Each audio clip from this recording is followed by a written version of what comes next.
عفوا، بس الفيسبوك تبعي ما اتربط. طيب كيف راح نعمل؟ ممكن نعمل شير من الصفحة، فقط من صفحتكم الآن لو فتحتوا الصفحة. افتحها، اوكي. أيوة، وبعدين تدخل على صفحة النجاشي، صفحة إمكا. طيب ابعث لي على شو اسمه. طيب. طيب احنا اعمله الآن اعمله لايف، هو انا اعمله لايف يعني؟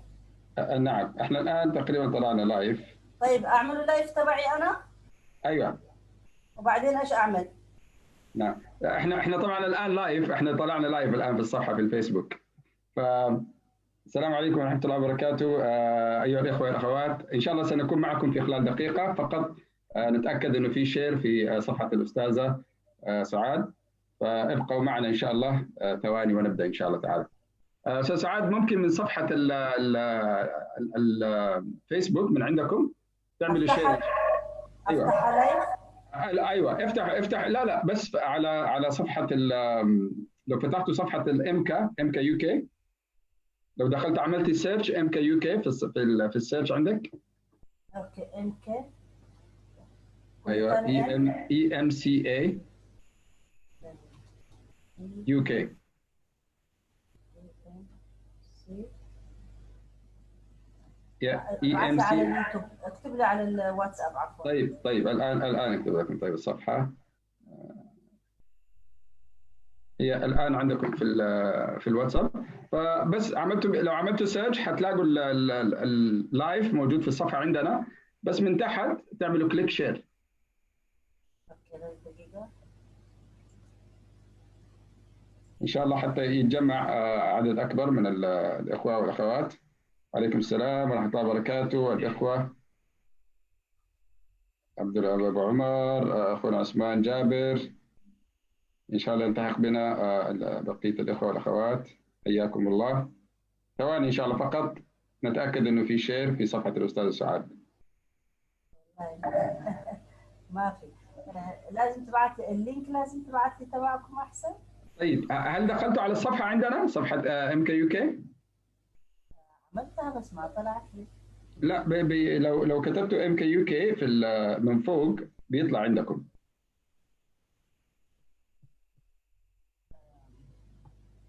اللي هو في الاف اللي مكتوب سيرش، انا كتبت.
انميوت الصوت من عندك استاذ سعاد.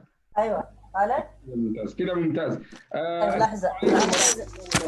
ايها الاخوه والاخوات، نعتذر بدايه على شيء من التاخير في البدايه.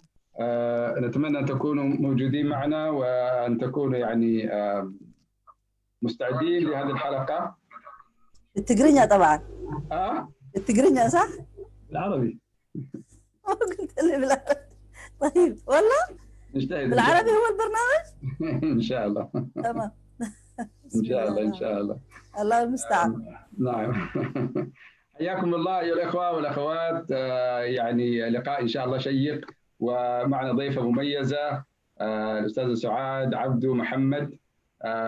يعني هي كانت ربما تنتظر اللقاء يكون بالتقرينيا مفاجأة اللقاء.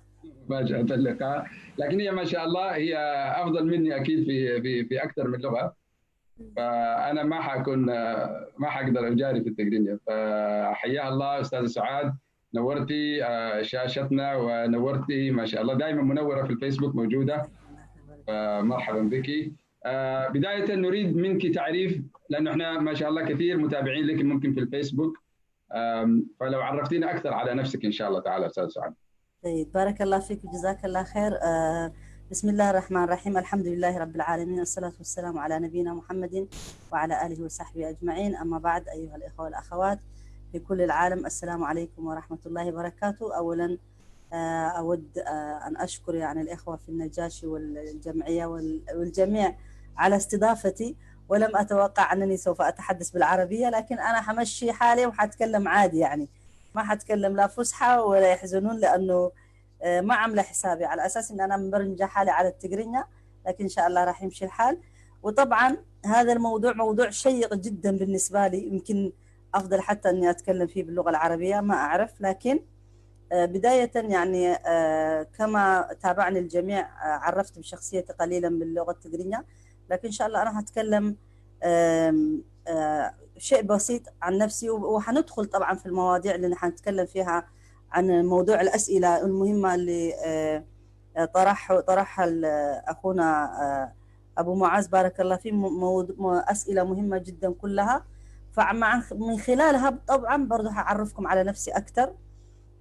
لكن بداية أنا اسمي سعاد عبدو محمد. حتى المرة الماضية يعني لم أشرح أنه ليش صار أستاذة سعاد، كيف جاء أستاذة سعاد، لأنه ناس كثير يسألوا يعني على أي أساس أستاذة سعاد، من وين جبت أستاذة سعاد.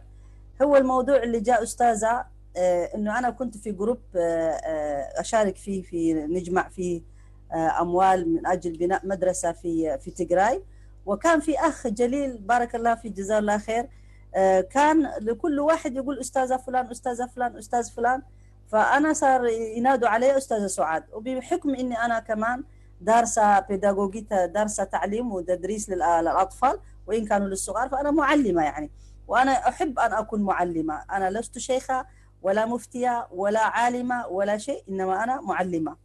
بداية هذا هو يعني صار أستاذة سعاد، فصرت أنا أعرف بهذا الاسم، فالناس يستغربوا يعني أستاذة سعاد من أين جاء، فهذا هو السبب. بعد ذلك أنا يعني إنسانة عادية زي أي مسلم، تربيت في أسرة مسلمة وجيت من أسرة مسلمة من أصل إثيوبي من تجراي. خرجت بعد 4 سنين من عمري من تجراي إلى أسمرة وباطع المسوع، حين لم تفترق إثيوبيا، كانوا دولة واحدة قبل الاستقلال يعني. لكن برضو بحكم الهجرة هاجرت من عمر 10 سنين، دخلت على السعودية. عشت 5 سنوات، درست فيها الابتدائية لغاية الصف السادس، يعني بداية من أسمرة من الصف الأول لغاية السعودية للصف السادس. بعدين هاجرت للسويد. في السويد طبعا بدأت اللغة السويدية وكملت الثانوي، وكانت دراستي بالنسبة في السويد البيداغوجي، يعني تعليم الأطفال بداية من الثانوية إلى الجامعة، وأخذت فيها فوشكولارة اسمها معلمة كيندر جاردن من صف أول، من عمر 1 إلى 6 سنوات، يعني قبل شو اسمه قبل المدرسة أيضا، يعني ممكن أدرس في مدرسة أيضا مع الأطفال اللي نحن نسميها قبل بداية الصف الأول، اسمها فوشكولا كلاس هنا عندنا، أعتقد هي نفسها في كل البلاد. فهكذا يعني. يعني أنا من صغري، إذا أنا هعرف عن نفسي، من بداية عمري احتكيت بالإسلام وبالقرآن وبالمساجد وبالدين الإسلامي، وأنا عشقت هذا الدين. يعني هذا سبحان الله، ما أعرف، حتى وأنا من صغري كان الكتاتيب اللي كنا نروح فيه كان حتى بالنسبة لي أجمل من المدرسة. يعني من المدرسة كنت أفضل إني أروح الكتاب، مع ذلك أنا لست حافظة القرآن، يعني مع الأسف، كان لأنه حيساعدني كثير لو أنا حافظة القرآن. لكن إنه احتكيت باللغة العربية، احتكيت بالتعليم الدين الإسلامي من بدري، وتأثرت بأمي التي كانت يعني أيضا زي كل الأمهات، يعني مش لأنه أمي شيء خاص، لكن زي كل الأمهات محافظة على صلاتها وعلى صيامها وعلى لبسها الشرعي. وكانت امرأة قوية جدا جدا جدا. يعني أنا كنت أقول أنا ما حشبه أمي أبدا في كل شيء. بس الإنسان سبحان الله يرث أشياء بدون ما يشعر فيها، يعني تيجي من الجينات ومن من البيئة أيضا يأخذها. فسبحان الله يعني زي ما يقولوا يعني في ضرر وفيه فائدة، فأخذت منها أشياء كثيرة. وكانت أمي أمية لا تعرف القراءة والكتابة، ما تعرف القراءة والكتابة، لكن كانت ذكية جدا جدا زي كل الأمهات. بس أنا بحكي عن أمي لأن أنا لا أعرف عن أمي، ما أقصد أي شيء ثاني يعني. لأنه زمان أمهاتنا لا متعلمات، لكن كانوا أذكياء في الماتماتيك، كانوا يعني شاطرات في البيت، وأمي في النظافة، يعني كلنا متأثرين بأمهاتنا. فأمي ما كان يعجبها العجب، يعني أنا أي شيء أعمله هي تحب يكون زي ما هي بتحب تعمله. فأنا وهي لم نتفق على موضوع عمل البيت والمنزل. أنا أحب التعليم وهي بتحب أني أتعلم، أني أكون إنسانة أكثر شيء مركزة على البيت وعلى الطبيخ، مع أنه أعرف كل شيء الحمد لله، بس كان أنا هوايتي أني أتعلم. يعني سبحان الله من زمان تقول لي ابقي في البيت عشان تمسكي أخوك الصغير عشان ما تروح القرآن ولا الدراسة، كان بالنسبة لي كان أصعب شيء، إنه يعني ما كنت أحب. فبالطريقة هذه صار احتكاكي بالتعليم مهم جدا، وصرت أنا يعني فضولية جدا، حب أعرف، حب أتعلم، وخاصة موضوع الدين اللي أيضا دخل قلبي وحب أعرفه. والحمد لله من فضل الله سبحانه وتعالى دخلوني في مدرسة خاصة اللي هي مدرسة ضياء الحق، أو مدرسة ضياء في الإسلامية في أخريا، خاصة كانت. وهناك طبعا تتكلم العربي، تتكلم الدين، تتعلم الدين واللغة التجرينية واللغة الأمحارية، كل هذا كان موجود. ومن فضل الله علي أنه أنا ما دخلت مدارس حكومية. في هذاك الزمان كان في ناس يروحوا حكومية وناس يروحوا خاصة، أنا دخلوني خاصة. فتعلمت هناك اللغة العربية من البداية، كان احتكاكي باللغة العربية، وكانت هي اللغة هذه اللي أكثر شيء أميل لها. يعني إذا حاولت تقاطعني قاطعني، ما في مشكلة. ممتاز ممتاز، حديث شيق وما شاء الله، حديث سلس، جزاك الله خير أستاذ سعاد. طيب ممكن لو انتقلنا لمرحلة الدعوة، ويعني ما شاء الله جهودك الدعوية، كيف بدأتي ومن يعني كيف كانت البداية في مسألة يعني طيب للناس يعني؟ تمام. الدعوة سبحان الله، الإنسان يعني نحن نفكر أنه ممكن نعمل برنامج ونختار، لكن الله سبحانه وتعالى يعني كل ميسر لما خلق له. أنا لما جيت بحكم عمري كان 15-16 سنة لما دخلت السويد، لساتني صغيرة. يعني بعد ما أنا أتعبت أهلي إني أنا ما عاوزة أتزوج، عاوزة أدرس، يعني قالوا خلاص نخلص منها، خليها تروح على أوروبا وتتعلم هناك. فكان عندي أخي هنا، وجيت على هنا على أساس إنه تعبنا، يعني ما راضية أتزوج، أرفض، ونعمل خطوبة يفسخ. فقالوا خلاص هذه البنت وقاوية التعليم خليها تروح على أوروبا. وجيت على السويد. لما جيت على السويد طبعا على أساس إني أنا دخلت إني أنا لحالي، جيت سياسية، وحتى ما قبلوني على إني سياسية لأنه ما صدقوا الكلام اللي قلنا لهم. المهم أول شيء دورت عليه هنا في السويد كان المسجد. لما رحت على المسجد ادور على المسجد انا استغربت، يعني بلد تخيل انت من السعوديه، وانا من الاول اصلا يعني حتى في السعوديه يعني باعتبار انا اللي يعرفني يقولوا مطوعه كانوا يقولوا لي، مع ان انا لسه صغيره يعني، بس بحكم اني انا يعني اعرف هكذا يعني، وما كان عندي هذه شقاوه البنات مع الاولاد وكذا، ما كان ميول عندي بالمره. فلما جيت على هنا في يعني في اوروبا مفتوح كل شيء على مصراعيه، لا احد يقدر يتحكم فيا، ولا احد يقول لي اعملي ما تعملي، ولا يعني كل شيء مفتوح. بس سبحان الله يعني حتى الاخ الوحيد اللي كان عندي هنا انا وهو ما نتفق في الدين ابدا، هو لا مش عاوز الاسلام وانا عاوز الاسلام، فاثنيننا خلاص ضد بعض صرنا من اولها يعني.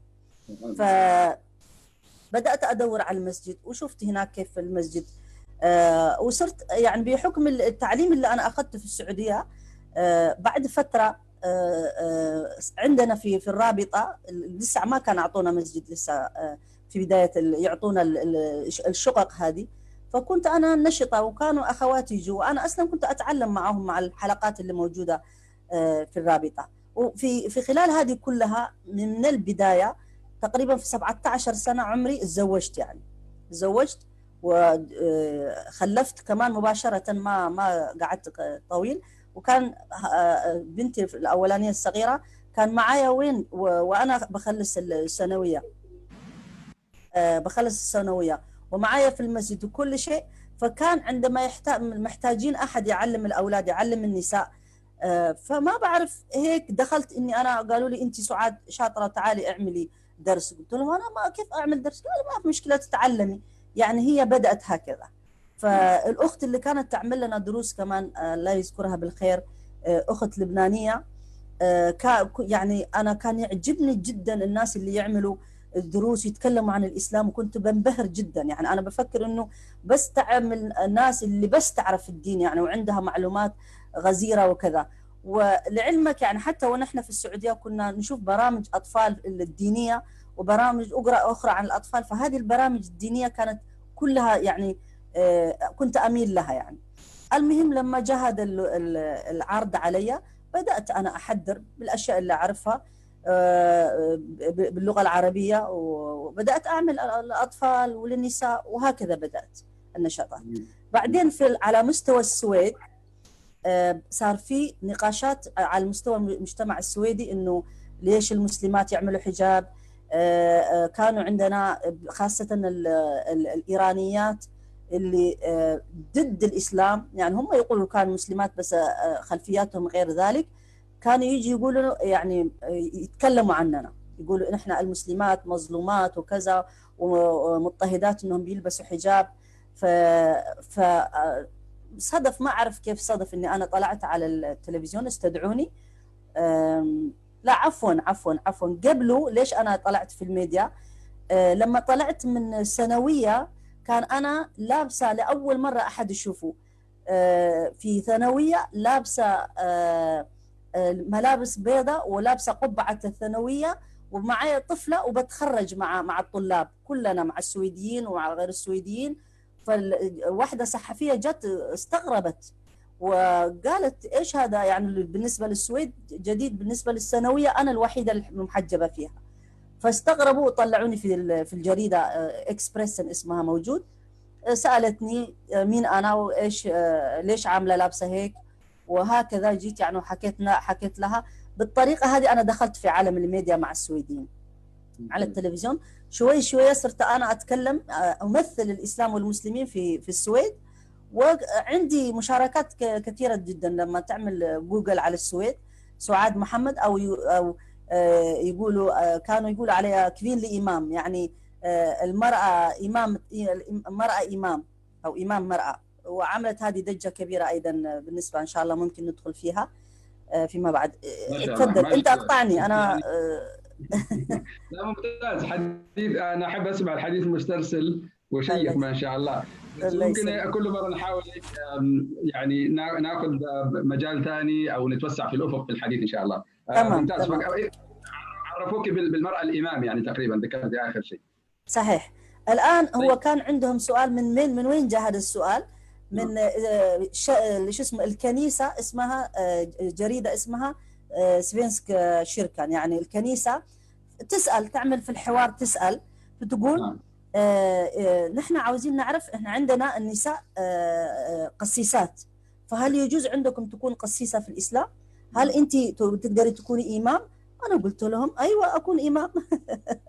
طبعا بمعنى عام ممكن الواحد يستغرب، لأن أنا كمان من الناس اللي كنت عاوزة أن الناس يكونوا موجود في أطروحات بين المسلمين وبين السويديين. أنا بخاطب كل المجتمعات، ما أخاطب بس المسلمين. فقلت لهم الإمام إيش يعني معناته إمام؟ إمام معناته بالعربي، اللغة العربية، واحد يئم يعني ليدر، معناته ليدر بالإنجليزي ليدر، ليدر بالسويدي. وقلت لهم الليدر إذا حنشوف بالأوسع المجال، فهي المرأة يجوز لها أنها تأم النساء في الصلاة، لما تأمهم تكون معهم في الوسط، ما تكون في الأمام، هذا واحد. لكن بمعنى أنه هي تأم في المجتمع، تكون باحثة، تكون عالمة، تكون معلمة، تكون كذا، أنه هي ممكن تكون في المجتمع تقود في مجتمعها، هذا يجوز لها، ما حد يقدر يمنعها. فأنا وسعت الفكرة بحيث أنه الناس تفهم أنه المرأة لا يحتكر أنه بس فقط الرجل يكون في كل مكان، لا، هذا مفهوم خاطئ عن الإسلام، فلازم يتصحح. فهم الناس يقولوا لي يا سعاد أنت كل كلامك كويس، بس كيف تقول الإمام المرأة إمام؟ بقول لهم طيب تعال، المرأة تؤم النساء ولا لا؟ يقولوا لي أيوة. طيب إيش نسميها لما تسلي فيهم؟ يقولوا لي إمام. طيب أنا قلت شيء ثاني غير اللي أنتوا قاعد تقولوا؟ خلاص أنا كمان قصدي هيك، إن هي تأم في السلام مع النساء. لما يقولوا قسيسة هم عندهم، ليش نحن نقول الجزء اللي أعطانا الإسلام ليش نحن تحرمونا منه؟ إحنا نأم النساء، لما نتجمع بيناتنا نقول تعالي يا أختي أمينا، هي اسمها إمام. وأنا إيش اخترعت من عندي؟ وهو الرجل كمان إمام، يئم في الصلاة 5 دقائق 10 دقائق انتهينا. المرأة تؤم المجتمع كله إذا ربنا أعطاها قدرة على العلم وعلى العطاء، فهي إمامة كمان لما تربي أولادها، لما تعمل. إبراهيم عليه السلام إيش قال؟ اللهم اجعلني إماما للمتقين. حتى ممكن تكون إمام للمتقين كمان، إمام للصالحين، إمام للمتزكين، إمام تقدر تكون. هذا لازم نوسع المفهوم، لأنه إحنا في بلاد مثلا الخليج للطفلة الصغيرة يقولوا لها شيخة. يعني أنا واحد قال لي يا شيخة، واحد زعل، كيف تقول لها شيخة؟ كأنه أنا إذا صرت شيخة يعني خربنا المجتمع. يعني هذه النظرة قاصرة يعني، وهذا عدم معرفة بالدين. يعني احنا احيانا نجي ونضع للدين، نلبس الدين شيء، لكن هو هذا ناتج عن جهلنا اصلا بالدين. يعني الامام الذهبي يذكر عن شيخاته تعلم على يدهم، الامام ابن تيمية يذكر على يد شيخاته، الامام الذهبي كان يقول رحم الله شيختنا يعني فلانة. فهذا ناتج عن عدم معرفة. هو احنا افتكرنا الدين عنده شكل معين، فخلاص حبينا انه هذه الصوره تثبت في اذهاننا. لكن الحقيقه هي يعني زي ما تفضلتي، المراه يعني عالمه يتعلم على يديها رجال، وتعلم على يديها علماء، مش بس يعني افراد عاديين. نتكلم على شيخ الاسلام ابن تيميه، يعني هو شيخ الاسلام، لكن هو يذكر انه كان عنده شيخات تعلم على يدهم. فالمساله هذه كل ما الانسان فهم الدين وعرف الدين، وكل ما الانسان كان عنده منهج يعني متوسط معتدل، حيفهم من المسألة بسيطة وليس فيها هذا التعقيد. أنا عايز أسألك أستاذ سعاد، هل واجهت تحديات مثلا؟ يعني ذكرت الآن مثلا بعضها، فلو اديتينا أمثلة أكثر، يعني عايزين نعرف صعوبات التحديات اللي واجهت هذا الأمر. التحديات، طبعا التحديات اللي تواجهك أولا في المجتمع. أنا الآن عشت في مجتمعين، مجتمع السويدي، وأنا طبعا جيت شابة صغيرة، يعني المجتمع السويدي أثر علي جدا يعني. لكن أنا من البداية اختياري كان واضح للإسلام. أنا جيت هذا البلد، أنا عارفة أني أنا مسلمة، وأنا عاوزة أعيش على أسس الإسلام وعلى أحكام الإسلام، لكن ما ممكن أقبل أني أنا أعيش على رأي المسلمين، رأيهم في المرأة، ما أقبله، لأن أنا أصلا يعني صغيرة، ما ممكن أقبله يعني. وغير ذلك أنه مجتمع المحيط، سواء في الأسرة، سواء في المجتمع المسجد، سواء مجتمعنا على أكبر على مستوى، دائما النظرة اللي أعطانا، اللي أنا تربيت عليها، اللي أنا من صغري بعترض عليها، بما أنه أنا بنت وحيدة في عائلة، وأشوف أن الأولاد عندهم إمكانيات أو امتيازات أكثر من البنات. فكنت أتساءل ليش إيش السبب أنه الولد يقدر يعمل زي ما هو عاوز، يطلع ويخرج ويجري ويلعب كوره وكذا. ونحن دائما امهاتنا، على الاقل انا امي دائما تسمع ان البنت مش زي الولد. زي كيف لما قالت امها في القران يعني عملت نذر، بعدين لما جات طلعت بنت وقالت ليس الذكر كالانثى. وفعلا الذكر ليس كالانثى، ما يمنع انه نحن مختلفين في التكوين كبني ادمين، لكن في الانسانيه وفي المسؤوليه في كل شيء الله سبحانه وتعالى، وكل الايات يعني وكل الاحاديث اللي تخبرنا ان احنا يعني عندنا نفس المسؤوليه انسانيا، لكن كاشخاص ممكن تكون واجباتنا تختلف في بعض الاشياء. فبالتالي هذا التحدي يبدا بدايه من البيت، من اهلك، من اخوانك، من قرايبك، من كل الناس تبدا، وبعدين في المجتمع. فبما انه انا جيت في هذا المجتمع السويدي، المجتمع السويدي اعطاني فرصه يعني سانحه ممكن ما كنت الاقيها في مجتمعات اخرى لو كنت عايشه انا في مجتمعاتنا الاصليه يعني. فبالتالي التحديات اللي كانت من ناحيتهم تقدر تشرح لهم عن الاسلام انه كذا، ولما يشوفوا انه هذا الانسان صادق في طرحه وفي ما يؤمن فيه يحترموك. لكن نحن عندنا، انا جاي واحد من المسلمين سواء في الرابط او في المسجد او كذا، ناس مسلمين هم قاعدين يعني يحاولوا انه يفهموك انه الاسلام لا يعطيها حقها، فلازم انت تواجههم. صارت مواجهه، انا حياتي كلها مواجهه، بدايه من البيت مع اخواني ومع اقرب الناس لي ومع كذا، وهي مواجهه مواجهه مواجهه مواجهه الى يعني ايش يقولوا السويدين؟ كامب تعرف يعني ايش؟ يعني جهاد. ما شاء الله. لانه تحديات تكون على مستوى لا تتصور، لانه اي شيء كنت اقوله يطلع لدرجه حنتكلم فيما بعد. تفضل. نعم ممتاز. يعني الامر ما ليس بتلك السهوله طبعا، بسبب يعني زي ما قلت المفارقه هي انه في البلاد الغربيه المجال هو المفتوح، وممكن المراه تستفيد من هذا المجال بشكل اكبر، بينما ربما ثقافتنا عاداتنا الخاطئه منها اصبحت يعني تضيق على المراه بشكل كبير، ونخسر اصلا دور مهم جدا للمراه. فممكن برضو لو تعرفين ليش المرأة يعني نحتاجها في الدعوة؟ ليش ما نقول مثلا بعض الناس ممكن يقولوا طيب خلاص عندنا يعني شيوخ، عندنا مثلا دعاة، عندنا، والمجال طبعا يعني دومينيتد يعني سيطرة كاملة من الرجال يعني. بعضهم يكون يقولوا طيب هذا يكفي، يعني ليش احنا محتاجين نساء حتى يدخلوا في هذا المجال؟ ما نخلي الرجال هم اللي يمشوا الأمر يعني. ما هو هذا هو الخلل اصلا من بدايه الامر، انه انت هذا القران لمين جاء؟ هو القران جاء للرجل والمراه ولكل الناس ولكل المجتمع. طيب انت لما تفعل الجزء الرجلي او الرجالي تفعله في المجتمع، يكون اكتف، سواء كان في العلم، سواء كان في العمل، سواء كان في كل شيء، وانت يعني تعيق هذا الجزء الثاني اللي هو بجنبك. يعني الرسول صلى الله عليه وسلم ايش قال؟ النساء شقائق الرجال.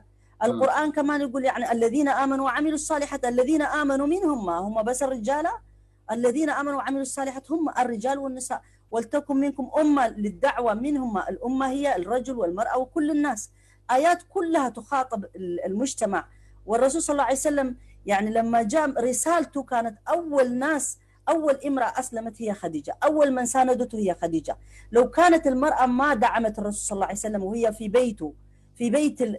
بيته يعني لنقل حتى إنه في رجل موهوب، في رجل يعني ممكن يدعو، ممكن إذا كان ما عنده امرأة في البيت تسانده وتفهم يعني عبء الدعوة وعبء عمل الرجل هذا، كيف بدها تسانده أولا؟ وبعدين مش كل الرجال يعني له الله سبحانه وتعالى يعطيهم الهبة أنهم يدعون، مش كل النساء. لكن لما يوجد بين الرجال وبين النساء، إذا الرجل أنا ما ساعدني يعني بالمسؤوليات، وإنه على أساس يقويني إني أنا أشارك في الدعوة، لأنه أنا مسؤولة زي ما هو مسؤول كمان. الخطاب الإسلامي كله خطاب ذكوري مع الأسف، كله خطاب ذكوري. طب أنا وين من هذا كله؟ طيب أنا إذا ما خطبني القرآن أنا ليه إيش فايدتي إني أنا مسلمة وعاوزة أعيش أصلي وأزكي وأعمل كل هذه الأشياء اللي الرجل يعملها؟ إيش فائدتي أنا إذا ما حسيت إني أنا عندي طاقة عاوزة أعطيها لمجتمعي، لإنسانية، لكذا؟ إيش فائدتي؟ مش كل النساء، لكن النساء لما ما يلاقوا مجال في دينهم طبعا حيروح في مجالات أخرى، وهذا هو الواقع. هذا هو الواقع، لأنه إذا ما احتددني أنا مجتمعي الإسلامي حدور على غيره.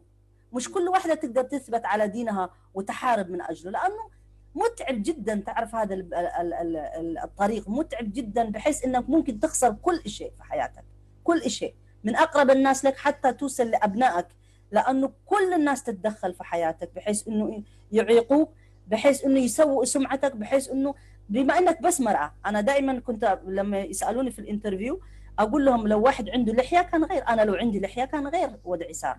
أنا لو جيت زي ما أنا كيف تعبت وجيت على الجمعيات الإسلامية عندنا هنا، وتمنيت أنه أنا عملي كله يكون في الدعوة، بس ما أحتاج أشتغل شغل ثاني لأني لست رجل، اعترضوا مباشرة، ما قبلوا.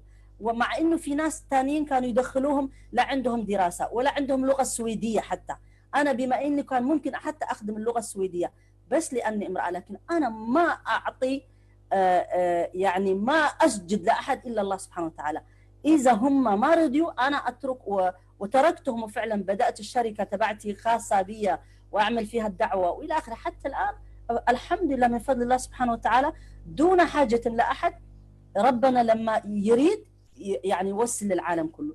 مع إن أنا كنت أروح للرابطة عشان أشارك اجتماعات، هم اختاروا نساء تبعهم نسائهم عشان يكونوا داعيات. أقسم بالله كانوا يطردوني من الباب، يقولوا لي مش أقول لهم هذا ديني، هذا يمسني أنا، ليش هم مجتمعات؟ أنا أكثر واحدة يعني مهتمة بهذا الموضوع، ليش ما أدخل؟ بما إنه ما عندي أنا زوج عندهم معهم في الرابطة، ما عندي زوج، هم أزواجهم يعني حاولوا أن يكونوا داعيات زوجاتهم، لكن ولا واحدة فيهم طلعت داعيات. لأنه أنت ما تختار على أنه زوجة فلان وكذا، لازم الكومبتنت، القدرة اللي ربنا أعطاه. الله سبحانه وتعالى يعطي من يشاء كيف ما يشاء. فأنا بعد كل الحماس تركت أولادي في البيت، جبت لهم أحد يمسك لي وأنا متحمسة رايحة عندهم ويسدوا الباب. والله كنت أروح في الشارع أتكلم مع ربنا، شوف أنا إيش عملوا فيا. يعني الإخوة اللي كانوا معايا يعرفوا هذا الشيء، بس ما يئست، وهذا من فضل الله سبحانه وتعالى. لكن يعني يعني ايش هو ايش اسمه، فيه يعني ثمن كثير تدفع له لهذا الشيء كمان. يعني عشان انا مش عشان انا ناقصني حريه، انا لا الحمد لله ما كان ناقصني حريه، بس انا لاني اؤمن انه الاسلام يضرب من موضوع المراه، يضرب من كل النواحي. المسلمين وغير المسلمين والجهله والمنافقين كلهم ياتوا يقولوا لك شوفوا الاسلام المراه ما عندها حق تتكلم، ما عندها حق كذا، الرجل يتزوج عليها 4، شهادتها شهاده نصف شهاده. افهموا الدين. لو ما المراه فهمت ووصلت لهم، الرجل يتكلم عن الحجاب ايش يقول؟ يقول المراه يجب ان تتحجب، الرجل لازم ما يشوفها. انا اتحجب عشان الرجل؟ انا اتحجب عشان ربنا قال، مش عشان الرجل. لكن انت لو وصلت لهم بالطريقه هذه اني انا هذا من ديني ايماني، طب انا ما عندي رجل، انا ما يهمني في الرجل يشوف ولا ما يشوف. اذا قلت كذا الناس لما توصلوا انه مش عشان بس فقط مجرد، لانه ممكن المراه تتحجب وتعمل زنا، ممكن الرجل يكون عنده لحيه ويعمل زنا. لا هو الحجاب ولا هو اللحيه اللي يمنع الانسان انه يعمل حرام، لكنه يعني لازم ايمان ينبع من القلب بحيث انه يعني يجعله في واقع الامر في حياته، يطبقه في حياته، لان الله سبحانه وتعالى رقيب ويعلم كل صغيره وكبيره. نعم. النقطة يعني الجميلة اللي ذكرتيها أستاذ سعاد هي إنه يعني خطاب المرأة للمرأة مهم جدا. يعني مثلا ممكن رجل مثلا يطلع يتكلم عن الحجاب، يتكلم عن العفة، يتكلم عن الحياة، مسائل كثير مثلا، ويوجه الخطاب للمرأة. الخطاب لما يجي من المرأة للمرأة عنده وقع ثاني، عنده أثر ثاني. هذه مسألة مهمة جدا. عشان كده من المفارقات برضو من الأشياء العجيبة احنا في مجتمعاتنا ممكن نقبل أن المرأة تكون طبيبة، المرأة تكون مهندسة، لكن لما يجي على الدين هو بتاع الرجل. بارك الله فيك، بارك الله فيك، جزاك الله فعلا في محله. مشكلة التدين اللي يكون فيه مش يعني عدم فهم صحيح للدين. عائشة رضي الله عنها يعني عطاء بن رباح كان يقول يعني كانت أفقه الناس، مش كانت أفقه النساء، لا، يعني كانوا ما كانوا فقط تعلم النساء، بل كانوا يأتوا ويتعلموا منها. حتى الرجال الصحابة كبار الصحابة كانوا يأتوا ويتعلموا، وكانت تناقشهم وتخالفهم. صحيح. فما كان عندهم اي اشكال، وعلى مر التاريخ، لكن يبقى الامر يعني جهلنا بهذا الامر. طيب ابو مازن، المشكله وين كمان؟ طب نعم. الناس اللي عملوا لنا دعوه السنين هذه كلها، الرجال هذول، يعني ليش ما طبقوه في الواقع؟ يعني الدعاة على مستوى العالم كله يتكلموا شعارا، يعني شعارات براقة تقال وتعمل، لكن في واقع الأمر ما استطاعوا يفرزوا لنا نساء يعني يمثلوا النساء ويمثلوا الإسلام. لأنه أنا لما كنت شابة كنت بحاجة إنه أنا امرأة مسلمة تكون هي قدوتي. اللي أنا كنت أشوفهم قدواتي منهم السويديات والأمريكيات والبريطانيات وغيرهم، اللي هي أشوفها المرأة الحديدية على رأي قولهم، إنها تعمل كل شيء. لأنه فعلا المرأة عندها قدرة، لكن الحمد لله من فضل الله سبحانه وتعالى لما تعرف سيرة الرسول صلى الله عليه وسلم، عن عائشة، عن خديجة، وعن أم سلمة اللي أنقذت الأمة وأنقذت الصحابة برأيها الحكيم في صلح الحديبية، أو لما صار مشاكل بيناتهم، الرسول صلى الله عليه وسلم أخذ برأيها وأصلح الأمور. وفي مسائل أنا لسه موضوع المرأة، تعرف حتى الآن أنا ما تكلمت فيه بالمرة رغم 4 سنين بتكلم في الدعوة. تعرف ليه؟ خوفا على إنه الناس بس مجرد ما يسمعوا موضوع المرأة إنهم يسكروا أذانهم.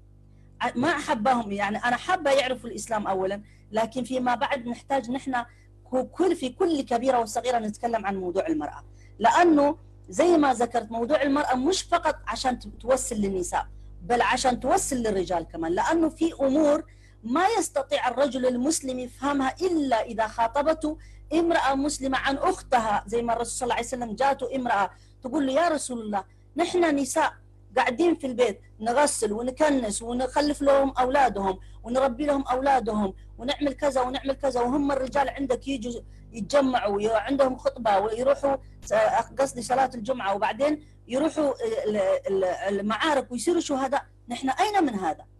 هيك كانوا يسألوا. نحن إيش وضعنا؟ إحنا إيش وضعنا؟ فقال لهم الرسول صلى الله عليه وسلم: شفتوا في أحكم من هذا؟ والصحابة استغربوا، لأنه ما متعودين أصلا. الإسلام ما جاء إلا ليحرر الناس كلها من عبادة العباد إلى عبادة رب العباد. فكيف المرأة وهي مش نصف المجتمع، كل المجتمع، لأنه هي الأم، هي الزوجة، هي الأخت، هي البنت، هي اللي تكون المجتمع، هي اللي مع زوجها تتعب، هي اللي مع أولادها تتعب. فجاء الإسلام قال: وإذا الموءودة سئلت بأي ذنب قتلت. أول سؤال جاء الوأد، مش فقط بقبر، هم كانوا يوأدوا البنت وهي حية، لكن نحن يدفنوها تحت الأرض.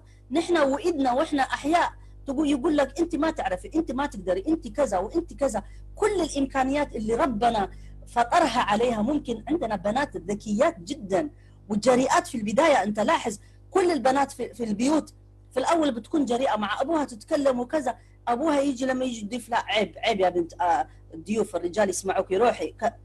هذا أول خطاب خاطئ يقدمها للبنت. والولد لما يجي لا يفتخر فيه: تعالوا، أيوة أنا ما شاء الله هذا ابني، هذا كذا، تفضلوا واتكلم، سلم على كذا. ما هي بنت صغيرة في الأول. ليش نمنعها من الأول نوأدها؟ لأنه الوأد هذا ما لصالح المجتمع. هو نحن لما نوأدهم بالطريقة هذه غيرنا. تعرف الأمريكان واليهود إيش قالوا؟ نحن لو خربنا المرأة المسلمة خربنا كل شيء. وفعلا هم نجحوا بهذه الطريقة، لأنه المرأة المسلمة الآن الرقاصة والممثلة والكذا، مين يتكلم عليها؟ حد يتكلم يجرأ أصلا يتكلم عليها؟ لكن واحدة مسلمة تطلع تتكلم قال الله وقال رسوله، الكل يقول لك: أنت فتنة، وأنت تعملي كذا، وأنت كذا، وأنت.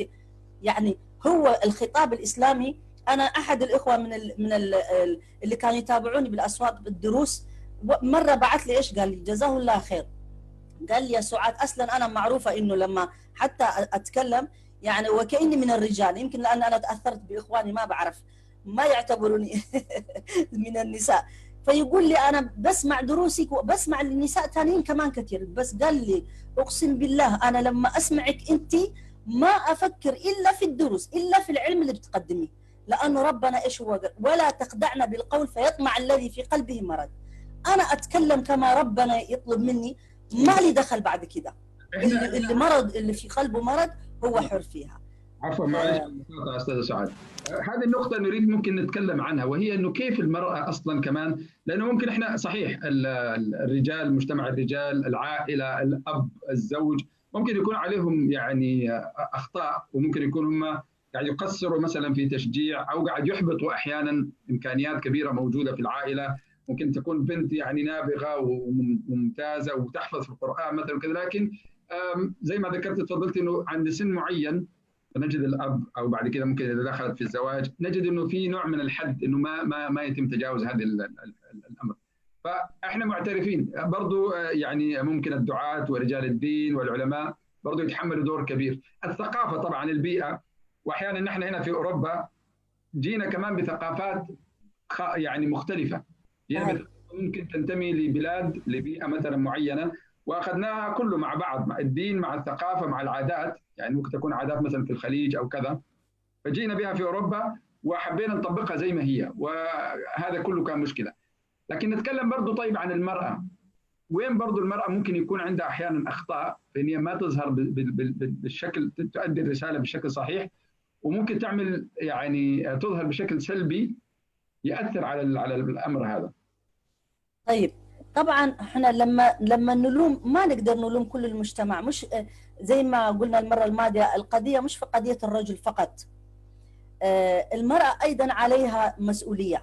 يعني طيب المسؤولية هذه كيف حتشعرها إذا من بداية زي ما قلنا وأدناها؟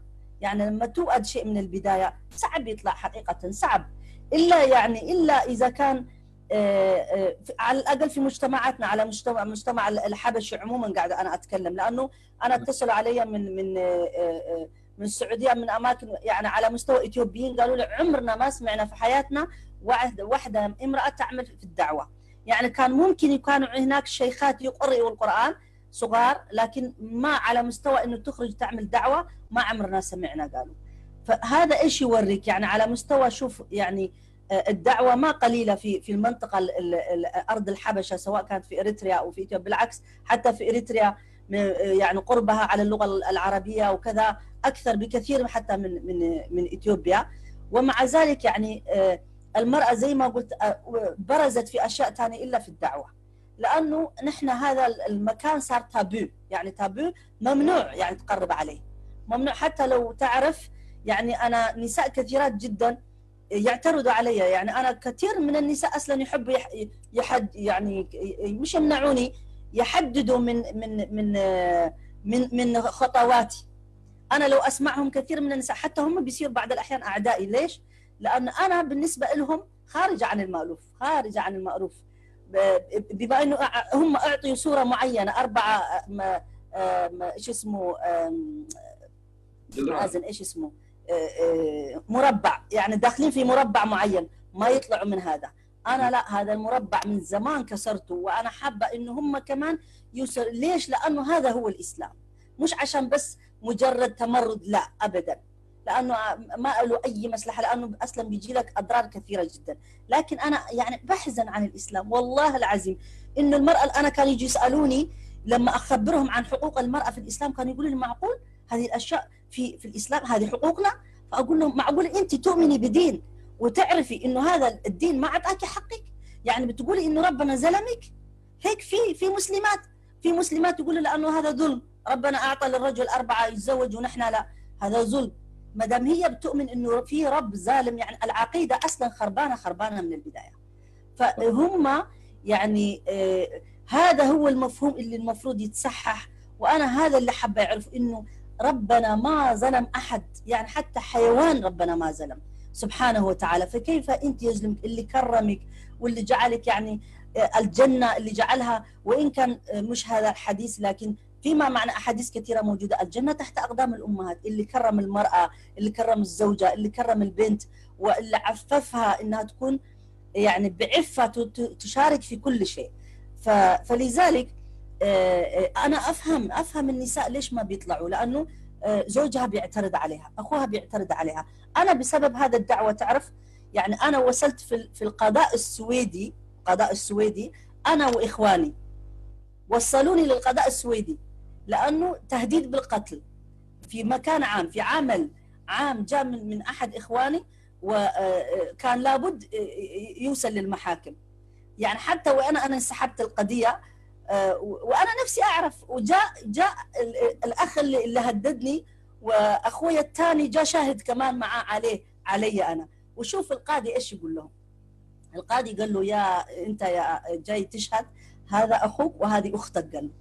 قال له انت شوف، حتى عندهم احكام والله شبيهه باحكام الاسلام، وبعض الاحيان ممكن تقول هي احكام الاسلام. وانا طبعا بما اني سحبت القضيه قالوا لي انت سحبتي، ما انت شاهده، ما حتتكلمي، لكن لازم تكوني في المحكمه بما انه هذا حق عام. انا حقي تنازلت عنه لكن هذا حق عام. فقال لي القاضي قال له لاخويا هذا الكبير، مع انه معاه تصالحنا يعني تسامحنا، بس هي التاريخ هو يعرف انا بحكيها عشان الناس كلها تتعلم يعني. فقال له انت ما تحتاج تشهد. قال له واذا شهدت؟ قال له حتشهد، يعني تشهد باللغه السويديه، بمعنى انك تشهد على انه اقسم بالله انني جاي اقول الحق. هو نفس الكلمه ما عنده فرق يعني، وين كان باللغه السويديه. فقال انا جاي اشهد وحقسم. قال له اذا تقسم. واقسم على ظلم، لان انا ما حقيقه اللي وايش مشكلتكم لما يقول هي تتكلم وتخرج تتكلم وهي حتخرب لنا نسواننا ومش عارف ايش. لانه قبل كده كمان اشتكوني على امام مسجد في الرابطه، احد اخواني، لما انا كان يا اما يصلي فيها هناك وانا تعبت جدا، فقلت لهم يا اما توقفوا يا اما انا حطلعكم في الجريده وكلها على مستوى الاسلام والمسلمين نتكلم فيها، فايش رايكم؟ فقال لي انا جاني وقال لي انه سعاد تطلع في الجريده وانتم ساكتين عليها. فهو الشيخ الله ابو محمود الله يسهل عليه قال له هذه بنتنا انا اعرفها من زمان، هي تعمل في الدعوه وانت تعرف ان هي جات دارسه شريعه، وانا من اخواني اللي انا اخذت التعليم العالي، ما في ولا واحد اخذ تعليم عالي. فقال له انت ايش مشكلتك؟ قال لي هذه راح تخرب لنا نسواننا. قال له انت عليك بالنسبه، هي شو دخلها بمرتك؟ انت الرقيب على مرتك، هي تعمل دعوه لكل الناس. فلما خبرني والا ما كنت اعرف. المهم في المحكمه انا قلت لهم انا مش بنت 5 سنين، انا صار عندي شعرين، يعني شيبوني يعني حتى لغايه الشيب لحقوني وهذا كله عشان انا يعني عندي راي واتكلم واعمل في الدعوه، لانه غير مألوف هذا الشيء. وعندي اخوي الصغير اللي هو اصغر واحد جاء في السويد، وما هو يعني ما عنده في الدين كثير، لكن هو دائما يقول لي انت عشان امراه هيك يعملوا معك، ليش ما يجي عندي يعملوا مشكله؟ عشان انت عندك راي وتعمل زي ما انت عاوزه وكذا وكذا. فهذه موجوده يعني انا على مستوى وتكمل اذا كان عندك علاقه بينك وبين اولادك كمان يتدخلوا، اشياء كثيره تحصل يعني. فهذه ضريبه انك انت كامراه تعمل في الدعوه.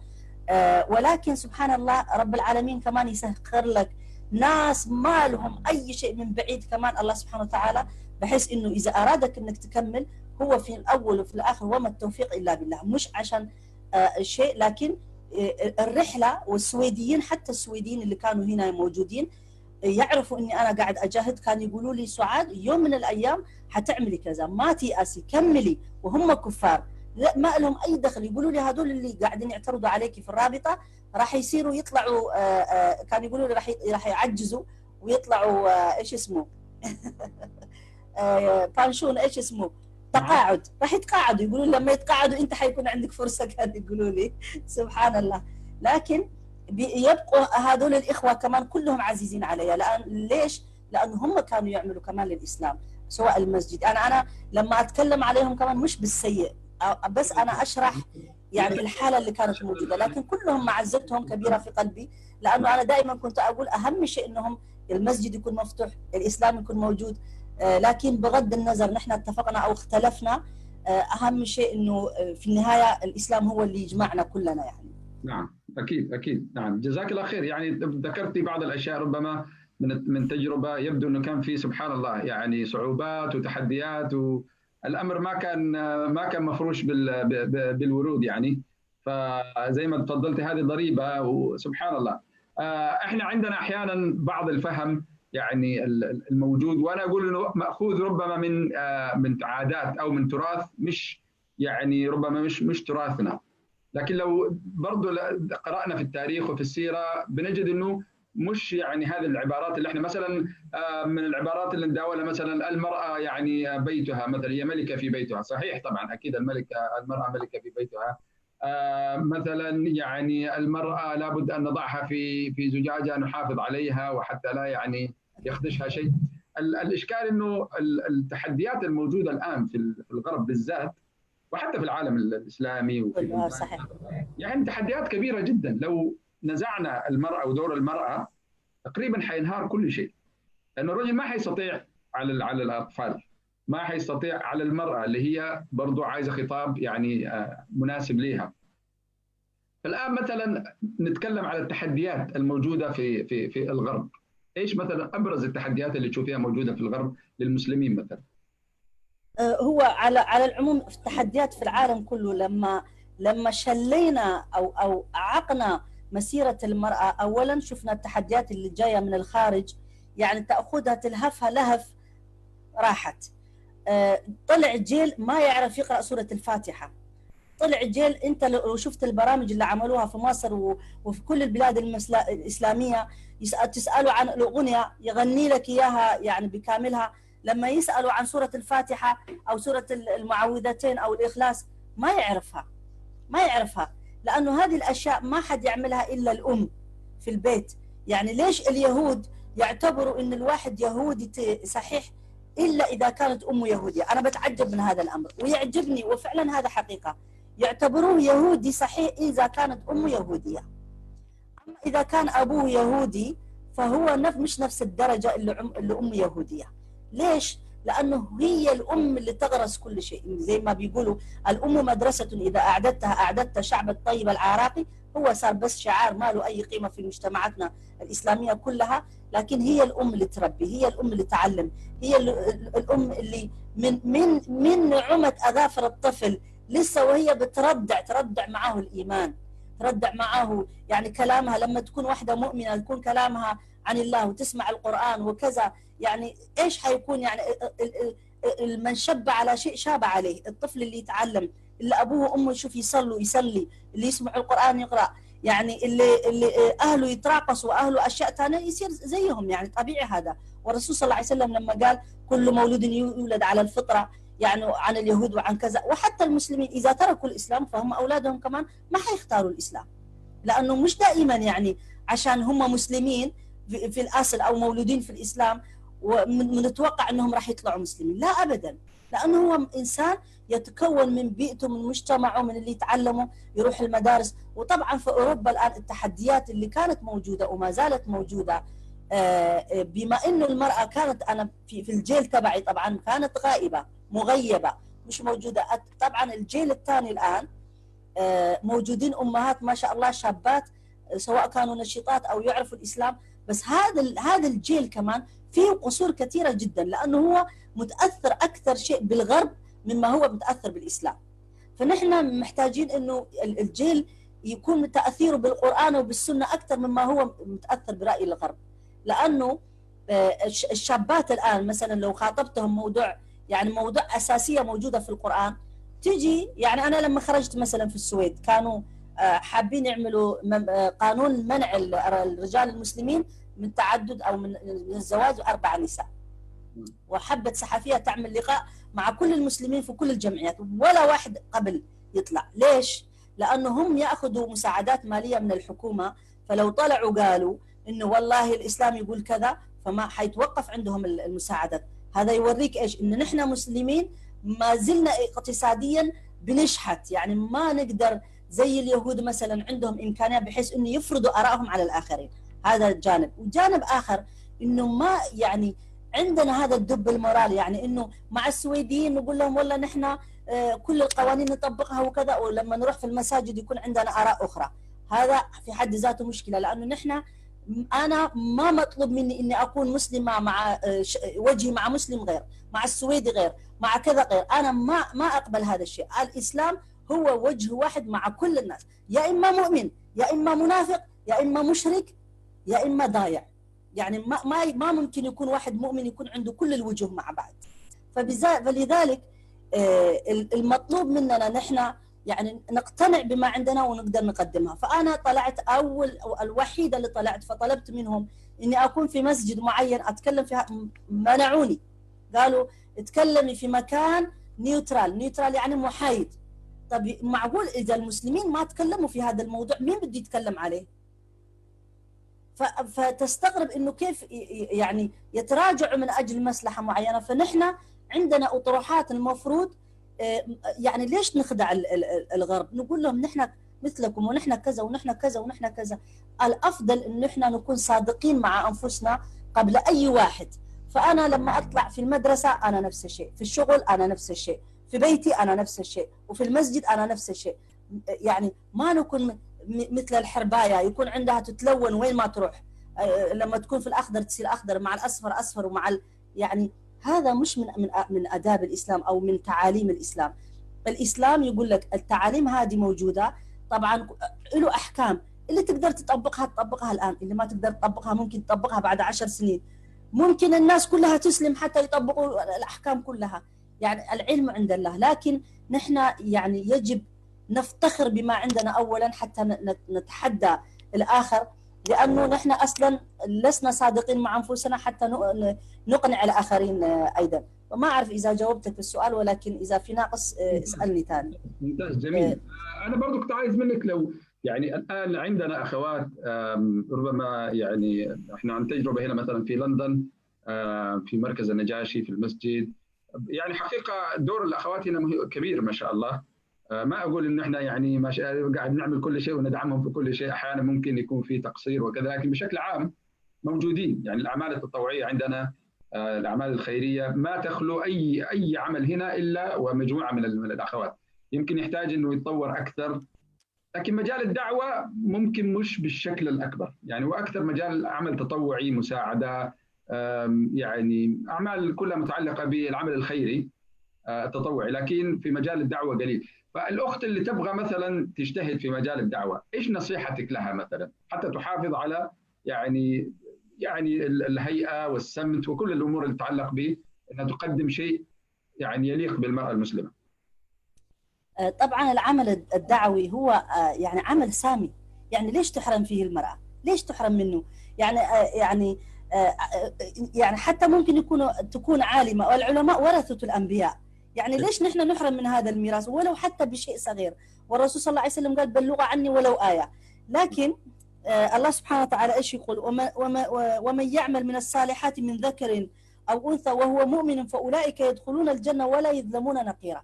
يعني لما تدخل هذا العمل أو هذا الشيء في كل مكان، الله سبحانه وتعالى حتى بالنسبة للدعوة يعني مجال تقدر تبدع فيه وتقدر يعني تأخذ فيه أجر، لأن هي مبلغة، تبلغ عن الله سبحانه وتعالى، عن الرسول صلى الله عليه وسلم، يعني تذكر الله على طول. فبالتالي المرأة يعني لازم هي كمان تتحرك. كيف؟ أتذكر أنا في أحد المؤتمرات الإسلامية عندنا هنا اللي أنا كنت أكون موجودة فيها، دائما كان في مشاكل، لأن أنا دائما كنت مشاكل، يعني بمعنى مش عشان أعمل مشاكل بس، كنت أنا أطالب. يعني إيش بيقولوا؟ ما حك ظهرك إلا ظفرك. يعني المرأة وضعها ما حد يعرف لها إلا هي نفسها. كثير من الأخوات ما كانوا يتجرؤوا، أنا ما أعرف، كان عندي جرأة. فأنا مرة أخت طلعت عشان تسأل، كان يعطونا الميكروفون نسأل، طلعت عشان تتكلم، والله ما عرفت تتكلم. فالمؤتمر كله ضحك عليها الرجال قه ضحكوا. أنا دمي فار يعني، وطلعت وقلت حتكلم. قلت لهم انتوا قاعدين تضحكوا على ايه؟ على خيبتنا؟ يعني المفروض تحزنوا اصلا انه واحده مسلمه مش قادره كمان حتى تلقي سؤال، يعني حتى مش قادره تتكلم. انتوا ما تخجلوا على انفسكم؟ هاي لو واحده سويديه طلعت كانت تتكلم بالطريقه هذه. ياما عندنا وزيرات، عندنا في السويد عالمات، عندنا في السويد طبيبات، وعندنا أفرليكاري، وعندنا نساء سويديات في كل المجالات. طب هذول النساء ايش اللي يفرقوا عننا؟ هل هم رجال؟ اعتبروهم رجال؟ قلت لهم كل شيء بالتعلم. المفروض نحن نخجل من انفسنا. قلت لهم المفروض انتم تخجلوا من انه ولا واحده مسلمه قادره تطلع تتكلم وتلقي سؤال، لانه هي تترجف قاعده، ومش قادره تتجرأ. وهذا خلل في مجتمعنا المفروض تفكروا فيه، وكلهم تعطوا راسهم يومتها، لانه كلام حق هو، لكن ساعتها ممكن في ساعتها ممكن ينسوها، يقولوا واحده جريئه تكلمت ويعملوا بعد الاحيان ينكتوا عليه ويمشي. لكن هذه هي الحقيقه. فالنساء المفروض اللي عندها قدره، انا بعرف انه عندنا اخوات جريئات وشاطرات، بس تجرؤوا في الخير وفي الدعوه، ما تتجرؤوا في اشياء ثانيه، لانه انا اعرف انه عندهم قدرات. انه انتم لو تشوفوا نسوانكم قديش يقدروا، بس هي خايفه زوجها لا يزعل، ابوها لا يزعل، والنسوان اللي حواليها. وتعرف انه اكثر عدوات النساء من هم النساء نفسهم. ولذلك انا دائما الحكمه من انه المراه لا تئم النساء في الامام، يعني انا دائما افكر فيها فعلا. سبحان الله، سبحان الله الاسلام، لانه ربنا هو اللي خلق الناس يعرف المراه ما تقبل امراه مثلها تئمها امام، تقول هي ليش احسن مننا، هي ايش اعرف مننا. موجود هذا التنافس طبيعي. ولذلك القران يقول ايش؟ ولا يسخر قوم من قوم عسى ان يكونوا خيرا منه. ولا لما قال، وكان ممكن القرآن يسكت، ما يسكت، خلاص نحن ما احنا داخلين في القوم، النساء داخلين في القوم. قال ولا نساء من نساء أن يسخرن. ايش هي الآية؟ ولا نساء من نساء عسى أن يكون خيرا منهن. لأنه هذا السخرية والاستهزاء وإنه عدم القبول، المرأة من المرأة يجي أكثر. الرجال بالفطرة عندهم لما يجي عندهم واحد ليدر، يعني واحد مسؤول او واحد في الشغل في اي شيء، الرجال عندهم شيء فطره طبيعي انه واحد لازم يأمهم، لازم يجمعهم كذا. الرجال هم ايش يعملوا؟ يحاولوا يعملوا علاقات مع هذا المسؤول عشان يلاقوا فرصه. النساء لا، كيف نقدر نحطم هذه المراه بحيث انه ما تقوم مره ثانيه؟ هذه فطرتنا، هيك ربنا خلقنا. فنحن محتاجين من البدايه نتدرب، نتعود نحن يا النساء انه لازم نساعد بعض. لازم يعني المرة الماضية أنا ذكرتها، واحدة سويدية كتبت كتاب اسمه كتبت قالت إنه في مكان في جهنم خاص للنساء اللي ما يساعدوا بعض، هذول النساء اللي عدوات بعض، هذول هي هذا رأيها يعني. مش إنه هذا حكم في الإسلام، لا، إنه هي قالت هيك. والرسول صلى الله عليه وسلم كمان قال إنه أنا رأيت أكثر النساء في النار. وناس طبعا تفسرها على كيف هذه موضوع. المفروض أنا لما أسمع هذا الحديث أقول طيب ليش؟ نحن عشان إيش الرسول صلى الله عليه وسلم؟ وهم قالوا له، سألوا له الرسول صلى الله عليه وسلم يا رسول الله ليش نحن أكثر الناس في جهنم؟ الرسول صلى الله عليه وسلم قال لهم لأنه أنتم تكفرن العشير. واحد من الأسباب تكفرن العشير، زوجها عمل لها كل السنين هذا وعمل لها أشياء كويسة وكذا، تجي له يوم واحد ما قدر يعمل يقول هذا عمره ما يعمل لي وعمره ما كذا وعمره. نحن كنساء فلازم نتعود إنه نشكر، بارك الله فيك، جزاك الله خير، سواء كان ابن، سواء كان أب، سواء كان كذا. فنحن نكمل بعد، نحن زي التفاحة نص نص، أنا محتاج الرجل والرجل محتاجني، نكمل بعد. والله الحياة جميلة تكون لما تكون مع بعض. أنا لما كنت أتكلم هنا في الدعوة مع الرجال، النسوان كلهم يتكلموا علي، يقولوا سعاد معنا متزوجة ومخلفة، وأتعامل مع كل الإخوة اللي كانوا موجودين في الجالية الإسلامية في الرابطة، أنا بالعاني أقول لهم سلام عليكم كيف الحال وكذا. لأنه كنت أتغاز لما نمر من المسجد، لو واحد مسلم جاء أبو لحية يشوفني يدير وشه وكأنه أنا عفريت، مع إنه الغربيين زمان ناقشوا هل المرأة عفريت ولا إنسان. نعم. نحن هيك صاروا يعاملونا، مع إنه الإسلام قال من أول أقر كلكم من آدم وآدم من تراب وخلقناكم من نفس واحدة، قال القرآن. كل هذا موجود عندنا. فبالتالي هذا الشيء ما بيتغير إلا شوية شوية. فالنساء اللي عندهم قدرة، مثلا أنا بشوف في السوشيال ميديا طلعوا، تعرفوا مين النساء اللي طلعوا أبو معاذ؟ صاروا نساء تستخدمهم شركة أمريكية لكل المحجبات المسلمات في العالم، تقول لهم اشتغلوا من بيوتكم، ما شاء الله، يقعدوا يطلعوا لك يتكلموا عن ميك اب، عن كذا وعن كذا، وما شاء الله أخوات عندهم قدرة على الكلام، عندهم قدرة على، يعني تخيل. أنا قلت لهم طب ما تبيعوا الدعوة، ما تبيعوا القرآن، يعني اعملوا تجارة مع الله سبحانه وتعالى. هذه الشركة أصلا بتدخلكم بالقمار، أنت تدفعي لهم وأنت كذا، وهم قاعدين يبيعوا شغلهم، لكن هم قاعدين يستغلوكي وما أنت مستفيدة، دخلوكي في الحرام، وفي نفس الوقت هي تجري وراهم يدخلوها شوي شوية في السيستم تبعتهم. فليش أنت ما طاقتك كل ما تعطيه للإسلام، والإسلام يعطيكي، الله سبحانه وتعالى يعطيك كل شيء كمان. فنحن مش انه من قله نساء عندنا اللي ما يعرفوا، مش انه ما في. ليش زي ما السؤال اللي كان موجود، ليش ما نشوف داعيات نساء؟ لانه النساء الداعيات يعني مش قادرين يتجرؤوا يطلعوا، لانه ما عاوزين يخسروا ازواجهم، ما عاوزين يخسروا اهلهم، لانه ضريبه هذا الشيء يعني انت حتخسر زوجك وحتخسر اهلك وحتخسر اولادك في النهايه، ممكن تخسر اولادك كمان. فلكن اذا كان يحب هذا الشيء، اذا كان يحب الله ورسوله، فهو يفدي حياته واولاده وماله وكل شيء في سبيل الله كما فعلوا الصحابه، لانه هذا ايضا جهاد في سبيل الله انا في رايي. وما حد يقدر يمنع المراه انها تكون تجاهد، لانه خديجه جاهدت باموالها وبوقتها بفلوسها وساعدت الرسول عليه وسلم، عائشه جاهدت بعلمها وبكل شيء، حفصه، كل النساء الرسول عليه وسلم والصحابيات، اسماء ذات النطاقين، وسميه اول شهيده في الاسلام. ان شاء الله نحن راح نتكلم عنهم واحده واحده. فبالتالي ليش نحن نحرم؟ نحن كمان الله سبحانه وتعالى قال ايش؟ المؤمنون والمؤمنات بعضهم اولياء بعض، والمنافقون والمنافقات بعضهم اولياء بعض. المنافقين شغالين الحمد لله، هم يساعدوا بعض، هم يساندوا بعض، نسوانهم بيوصلوهم فوق. انا اتذكر لما كانوا النساء في الجدال سواء في اريتريا او في اثيوبيا او في ايش كانوا يقولوا لهم؟ تعرفوا ايش اسمهم هذول النضال، اصحاب النضال للمراه المسلمه، ايش كانوا يقولوا لها؟ تعرفوا انا من صغري اسمعهم يقولوا انتوا يا النساء المسلمات عندكم نضالين، نضال على انك امراه لازم تجيبي حقوقك، ونضال على انك مسلمه.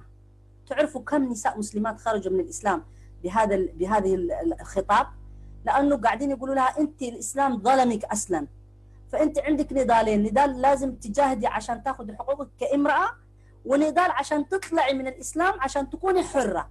خدعوها وقالوا لها، وكثير من النساء طلعوا وما زالوا بيطلعوا كمان، لانه هم فهموهم انه القران ظلم المراه، ونحن استقبلنا هذا الشيء. واي واحد يجي يقول لك انت كيف كذا، طب ما عنده حتى دليل المنع. يعني المفروض انت لما تمنع، نحن عندنا في الاسلام قاعده فقهيه العلماء يقولون لها، وانت ادرى ابو معاذ، الاصل في الاشياء الحل، كل شيء حلال الا ما حرم بنص، في قران اهلا وسهلا، في حديث اهلا وسهلا. اما جاي انت تسالني تقول لي انت طالع على السوشيال ميديا وبتتكلمي حرام، طيب ايش دليلك على انه هذا حرام؟ انا قاعده أأمن في المسجد، انا قاعده اخطب في المسجد، انا خرجت عن الاسلام. هذا تعليم، يعني اي واحده تقدر تعلم انجليزي، تعلم ماتماتيك، تعلم، ولا واحد يتكلم، وممكن تكون متبرجه، وممكن تكون اجمل الجميلات، ما حد يتكلم. هو هذا الاشكال، يعني ممكن الواحد ما يكون عنده مشكله يمشي يتعلم مثلا في مدرسه، ويتعلم مثلا حتى في جامعه او في اي مجال، يتعلم من امراه مثلا، وممكن تكون يعني متبرجه وغير مسلمه وكذا، لكن هو يجد الاشكال انه كيف يتعلم من امراه يعني مسلمه. وطبعا هذا زي ما ذكرنا انه هو مشكلته هي مشكله البيئه او الثقافه اللي اخذنا منها بعض الثقافات اللي يعني هي مجرد عادات ما عندها علاقه باصل الدين، لكن هذا كله جهل بالدين. يعني احنا ذكرنا بعض الائمه كان في مثلا الشفاء، كانت هذه امراه كانت في عهد عمر بن الخطاب، يعني لانها كانت تعرف تقرا وتكتب، وكان ما كان هذا الامر يعني كثير، فعينها في السوق حتى تعلم الناس، وحتى زي مثل وزير الماليه، صحيح، وزيره ماليه يعني، ايوه صحيح، صحيح. وكانت في السوق، ما كانت في مكان يعني خاص امام الناس تتكلم بصوت عالي بالملأ وتنكر وتشد على الرجال. أيوة. فممكن هذا برضو احنا يعني الناس اللي نشتغل في مجال الدعوه الان ممكن يسمعونا بعض المشايخ والدعاة، يعني هذه رساله المشايخ لا تجيب سيره المشايخ لا يزعلوا منك بعدين. مش كلهم زي بعض استاذ سعد. احنا غلب علينا شيء معين، لكن الصوت الصحيح مشكلته شويه يعني منخفض، لكن يحتاج ان احنا الان فعلا ما في شيء نخجل منه في الاسلام زي ما تفضلتي. الحمد لله الرجل اللي زوجته يعني تعمل في الدعوه، فهي يعني ما ممكن هي حتكون يعني اذا هو عايز فقط يحرمها من هذا الشيء. طيب النبي صلى الله عليه وسلم يعني عائشه كانت تعلم الناس، غيرهم من الصحابيات، فلا احنا ما حنكون احسن منهم في مجال الغيره على الدين او كذا، فقط احنا نفهم ديننا بشكل يعني افضل. فلا الرساله هي موجهه للجميع، زي ما تفضلت ايضا موجهه للنساء، انه يكونوا يدعموا بعضهم البعض، يكونوا سند لبعضهم البعض. احنا عندنا بناتنا قاعد يكبروا الان، قاعد ينشأوا في الغرب، قاعد يتولدوا، برضه عايزين احنا نديهم نموذج مناسب للاسلام، يعني صوره بحيث انه تناسبهم في البيئه هذه. فيعني نعم، لو حبيت هذا هو التحدي الكبير الآن، هذا هو التحدي الكبير اللي موجود الآن. كيف نحن نكسب بناتنا، لأنه هم اللي أمهات المستقبل، هم اللي مفروض يوصلوا الإسلام للمستقبل إلى الأمام. طيب أنت إذا خسرت، يعني أنا طرحت أطروحات كثيرة بما يخص مثلا البناتنا المسلمات اللي مولودين هنا ومتربين هنا في أوروبا، رايحة لأهلها تقول لهم والله أنا عاوز أتعفف. والله المفروض في الزمن هذا واحدة بنتك جاية تقول لك أنا جالي من بلد كذا مسلم عاوزة أتعفف، المفروض تبوس راسها كمان، تقول لها الله يبارك لك، سواء كان هذا الزيجة حتتم يعني حتكمل أو ما تكمل بغض النظر، لأنه العلم عند الله. سواء تزوجت إريتري أو إثيوبي مش أكيد إنه يكمل كمان، لأنه كل شيء بيد الله. فالمفروض إنه الأهل يكونوا سند لها بحيث إنها تتزوج، وإنه يكون في ناس الآن يرفضوا إنهم يكونوا محرم، إنهم يكون ولي الأمر يعقد حتى تروح العقد. في ناس يقولوا لها لا روحي صادقيه إحنا، لكن ما حنكون سند ليكي. يعني تخيل هذا الألم، أنا أتألم صراحة. تعرف ليش؟ لأنه في النهاية البنت هذه عندها كل الإمكانيات تعمل زي ما هي عاوزة، ولا ما حتشوف وشهم كمان بعد كده. طيب إذا البنت هذه فسدت أو راحت وجابت لهم طفل وكذا، مين المخطئ؟ هي المخطئة؟ الأهل هم المخطئين، لأنه هم ما احتضنوها وما فهموا حاجياتها وما قدروا يفهموها. مطالبينها انه هي والله تربت في المانيا، عاوزين لها واحد يجيبوا لها من حرقيقو، واحد عاوز يجيب لها من ابصر من وين. بنت تربت في بلد يعني في شباب وفي ناس معاها في مجتمعها.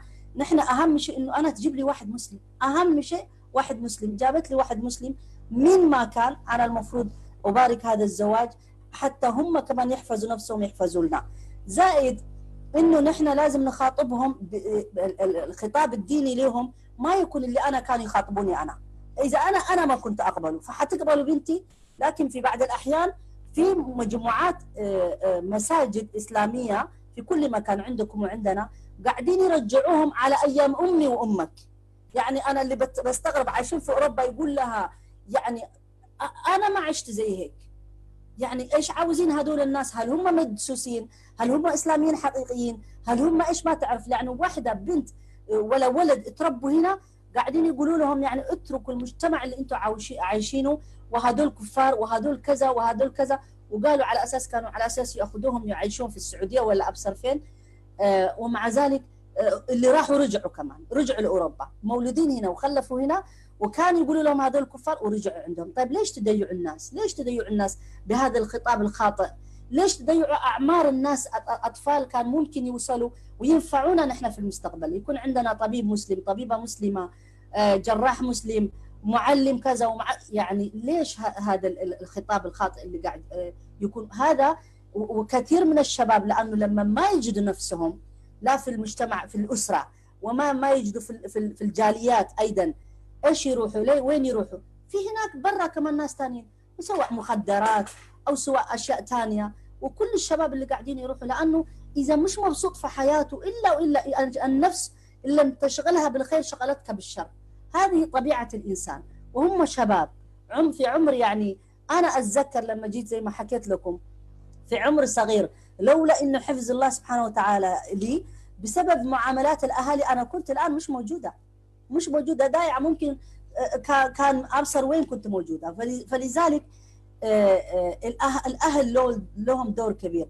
الجاليات زي جالياتكم وغيرها لها دور كبير انها تحتضن، مش لانه انت مثلا ابو معاذ ابنك وابن والاولاد الثانيين ما حد زي ما كان يواجهنا في الرابطه، اولادهم وزوجاتهم كانوا ياخذوا كل الامتيازات، اما نحن اللي مش من عندهم وكذا يعني ما تحس ان انت منتمي للمسلمين. بالعكس انت العنصريه تجدها في الجاليات اكثر شيء مما تجدها في المجتمعات الكبيره في المجتمع السويدي. فبالتالي نحن يعني علينا ان نعيش الاسلام وان نعيش القران في حياتنا قبل ما نطالب غيرنا انه يصدقها، نطالب غيرنا انه منقص لنا، لانه نحن شاطرين انه هذا حقنا وهذا حقنا واحنا معطين حق بعد. اصلا احنا اصلا معطين حق بعد، لانه لو الله سبحانه وتعالى لو كنا نحن عاطين حق بعد كان حيكرمنا كمان، كان في المجتمع كمان والحمد لله. مع ذلك الله سبحانه وتعالى سهل لنا بحيث انه الناس تستغرب، يقولوا لك انت عايش في اوروبا وعايش، ايوه نعم، لانه بلاد المسلمين قاعدين يتركوا الاسلام، قاعدين يقولوا الاسلام هذا ما عاوزينه، واللي دخل في الالحاد واللي ترك كذا، واللي لما تشوف شابات يعني فاكرين انه العيشه الاوروبيه هذه هي افضل يعني سامبل او مثال، مع الاسف ما يعرفوا، كانوا معززين ومكرمين واشياء كثيره عندهم، الان قاعدين يطالبوا بس خليهم يشوفوا، لانه المراه الغربيه كمان ما ارتاحت اصلا، والاسلام اعطى لكل واحد حقه، كل ذي حق حقه، لما ياخذ يعني يرتاح وما يتغلب. تفضل اخي، بدك يمكن تقول. جزاك الله خير استاذ سعاد، ما شاء الله حديث شيق، عشان كذا يعني قاعد نستفيد ونتركك تسترسلي ما شاء الله، يعني ذكرتي نقاط كثيره مهمه. احنا دائما ما نحب نطول كثير في البث عشان يعني الفائده هي الاهم طبعا. اتوقع يعني الرسائل الان، الرساله في هذا اللقاء، لانه كان الهدف اللقاء هو اولا نتعرف عليك عن قرب، ما شاء الله احنا نعرفك عن طريق الفيسبوك وعن طريق السوشيال ميديا، فاليوم ممكن الناس تعرفت اكثر على الاستاذه سعاد، يعني جانب من حياتها وكذا والتحديات اللي واجهتيها. والهدف الثاني كان لهذا اللقاء برضو ان احنا نوجه رساله لنا نحن، يعني معشر الرجال، الناس اللي قاعد يعملوا في مجال الدعوه، مشايخ، دعاة، علماء، برضو للآباء في كيف التعامل، كيف انه مساله الاعتناء مثلا ببناتنا، بالجيل الجديد. فاتوقع الرساله كانت قويه جدا ويعني وصلت بشكل كبير جدا.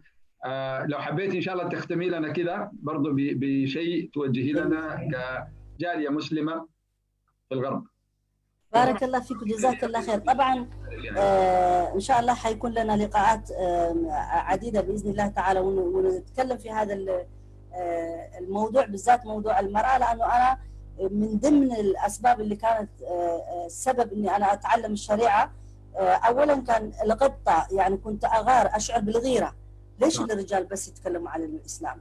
يعني انا كنت احب كمان اتكلم عن الاسلام، عاوز اعرف عن الاسلام، يعني الاليات اللي يتكلموا فيها. وبعدين يقولوا احنا عندنا طبعا زي ما تعرفوا السويديين او الغرب اكيد يقولوا كونسكوب ماكت، ايش يقولوا؟ العلم هو سلطه، بمعنى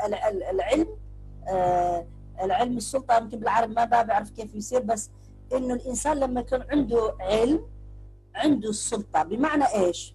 انا ما حد يقدر يخدعني اذا عندي علم الاسلام، عارفه الحلال والحرام، ما حد يقدر يقول لي هذا كذا وهذا كذا. يعني طبعا هو لازم يتعلم كل انسان عشان يعرف الحلال والحرام وكذا، لكن لازم اعمق من كذا كمان، لانه حتى في الاسلام عندنا يعني فضل العالم على العابد، كما تعرف ابو معاذ، يعني فضل كانه فرق السماء والارض. يعني ليش؟ لانه الشيطان اقرب للعابد من العالم. يعني انا ما حاطه نفسي في دائره العلماء ابدا، انا طالبه علم، ما زلت طالبه العلم، لكن حتى شوفوا موسى عليه السلام لما سئل عن العلم قال له في رجل ساله من اعلم منك؟ قال ما في، انا ما اعرف انه في احد اعلم مني. ربنا قالوا لا، بلى في اعلم منك، في اعلم منك. وتعرفوا قصه الخضر وقصه الموضوع اللي ما فهم الخضر يعمل شغله وهو يتساءل ليش، وهذا طلب العلم حتى، فكان يقول له حتى طلب العلم له آداب وكذا، يعني موضوع طويل هو. ولكن إنه الإنسان لما يعلم، أنا بحاجة إني أعلم الإسلام، رأي الإسلام في المرأة، رأي الإسلام في كذا، عشان أنا أقدر أعيش في هذا المجتمع، عشان أنا كنت قلقة على أولادي، كيف حربيهم، كيف أعرفهم، كيف حوصل لهم الإسلام. وبما إني أنا ربنا أدخلني في هذه الدعوة، كان طول الوقت أطفال معايا، 4 أطفال معايا في كل شيء، في من بدايه الثانويه لتكمله الدراسه ولطلب العلم في الشريعه في الاردن، يعني في كل المرحله كانوا معي. انا عرفت انه الاطفال ما بيعيقوا، الزوج ما بيعيق، بما انه انا زوجي دخلت وانا شارطه من الاول الحمد لله. لكن حتى الرجل، يعني اذا فعلا المراه قدرت تقنعه بطريقه، يعني اغلب الرجال والله طيبين، اغلب الرجال كويسين. انا لما اتكلم عن الرجال، لانه نحن ما عندنا زي الفيمينيست الغربيات انه والله نحن لازم نجاهد يعني ضد الرجال عشان ناخذ حقنا، ابدا. احنا الرجال اخواننا، اولادنا، ازواجنا، يعني نحبهم ونحترمهم ولازم نساعدهم. يعني هذا هو، احنا اعدائنا مع مين؟ مع الظلم. أيا كان يظلم، سواء كانت المرأة سواء كان الرجل، لأنه الظلم مش لازم دائما يجي من الرجل، بل من النساء أنفسهم، لأنه الإنسان زي ما قال ربنا هو يعني ضد نفسه، يعني هو الإنسان ظالم لنفسه. فالإنسان بدل ما يحاول، مثلا أنا في مرحلة أمي وصلتها لي وهو هذا جهل، طيب أنا في مرحلتي أنا لازم أتعلم عشان أنا أمنع هذا الظلم لبنتي، وهكذا المفروض يروح.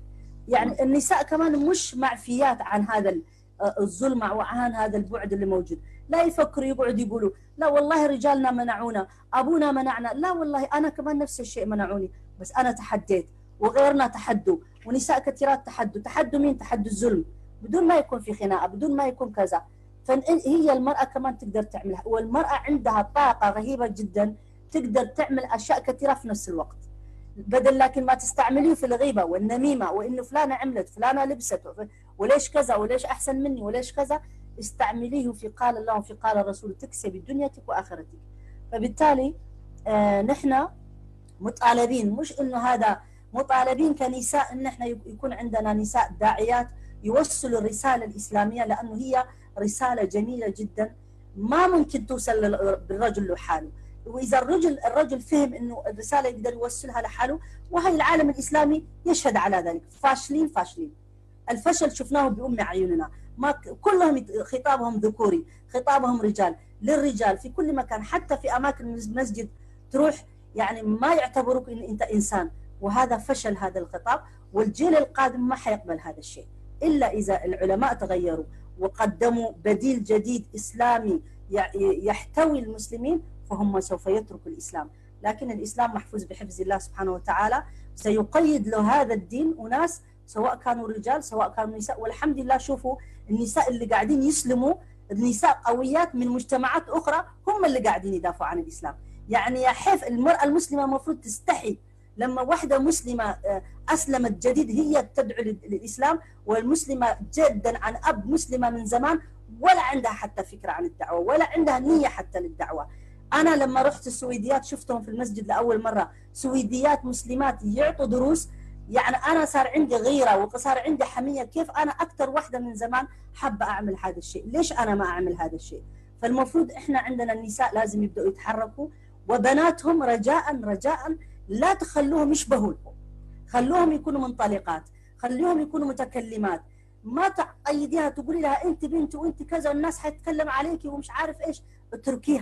اتركيها لوجه الله، اعتقيها لوجه الله، وقيديها بقيود شرعية، فهي حتعرف طريقها في المستقبل.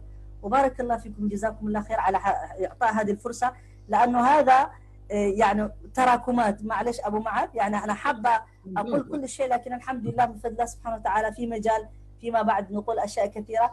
أتمنى وأرجو من الله سبحانه وتعالى أن ما كنت ضيفة ثقيلة عليكم، وما كنت يعني جرحت أحد سواء من الإخوة، لأنه كلهم إخواني، ونحن كنا المؤمنون والمؤمنات بعضهم أولياء بعض، إنما المؤمنون إخوة. نحن داخلين في هذا الآية أيضا، إنما المؤمنون إخوة، وهذول إخواننا ونحن أخواتهم. ورسول صلى الله عليه وسلم إيش قال؟ خيركم لأهلي وأنا خيركم لأهلي. وقال رفقا بالقوارير، النساء هم قوارير. النساء طيب، المرأة يعني إذا أنت احتويتها يا رجل أقسم بالله هي راح تبدع إبداع عجيب، لكن إذا حطمت، إذا جرحت، إذا هي حتحطمك معها، ما حتتركك لحالك، وأنت حتكون تعيس. فبارك الله فيكم، سبحان الله وبحمده، حديث جدا وأتوب إليك. الله يجزيك خير، وان شاء الله حيكون لنا لقاء يعني اكثر من لقاء ان شاء الله نتكلم فيه على امور اخرى ونتوسع فيه اكثر ان شاء الله تعالى. يعني ممكن هي المساله كلها في نهايه المطاف انا اشوف هي مساله تعليم، لانه الدين واضح بس احنا عندنا جهل بالدين، عشان كذا يعني نلبس الدين اشياء مش موجوده فيه، او نزيل منه اشياء، او نضيف له، او نبتدع فيه، او كذا. هو كل ده ناتج عن جهلنا بالدين. فاحنا نحتاج نرجع ونتعلم، نحتاج نرجع ونقرا يعني في سيره السلف، سيره ايش اللي كان يحصل في تاريخ الاسلام. في كتاب جميل اسمه فقيهات عالمات لمحمد خير رمضان يوسف، اسمه فقيهات عالمات.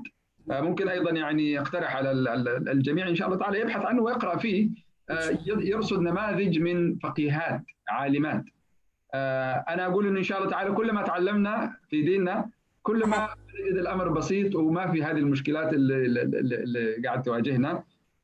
فجزاك الله خير على هذا اللقاء، وان شاء الله يعني الاخوه والاخوات المتابعين والمتابعات ان شاء الله تكونوا استمتعتوا معنا.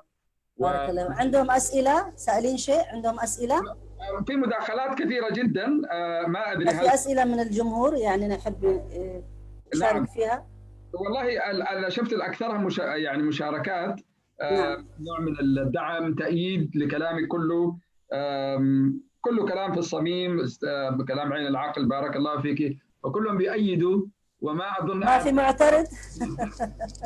لازم يكون في معترض.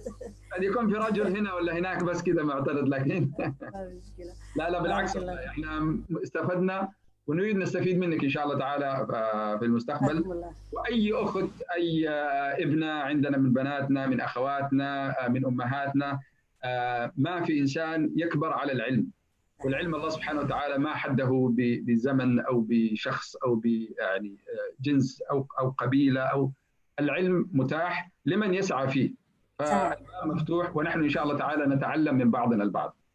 وكلمة أخيرة فقط، هي الدعوة هي بالممارسة، يعني دائما الإنسان يبدأ بشيء صغير ويكمل، وبالتدريب زي أي شيء في الحياة. يعني الدعوة مش شيء مختلف. نحن إذا الأخوات، في أخوات مستعدات وناويين، يعني أنا حتى حكون بجانبهم كمان، يعني في الزوم وفي للدروس وفي كذا، ممكن نعمل نشاط مكثف لهم، نصائح. أنا كل تجربتي مستعدة لأي أخت ترغب انها تكون تدعو الى اعلاء كلمه الله سبحانه وتعالى، حكون انا ايضا بجانبها، وافرح. يا ريت يطلعوا داعيات احسن مني وافضل مني واشطر مني، والله هذا يفرحني انا جدا، لانه محتاجين لهم.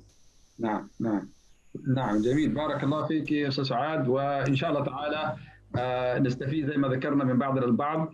بارك الله فيكم. احنا مسجدكم مسجد النجاشي في لندن، دائما يعني وقوفكم معنا ان شاء الله تعالى نطور نفسنا، نتعلم اكثر، نوسع اكثر.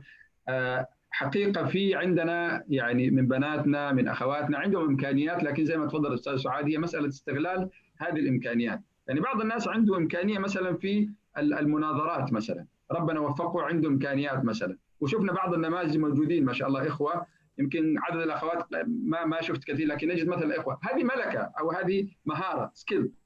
الانسان بيعرف مثلا يبحث عن الدليل، يبحث كذا، طيب تستغل، وانسان يطلع وينشر الدين، يدخل ناس في يعني في الاسلام.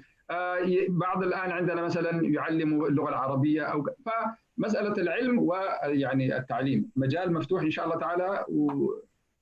بس بالنسبه للجاليات كمان، انتم مثلا لازم الجاليه يكون عندها برنامج يعني لإخراج الداعيات.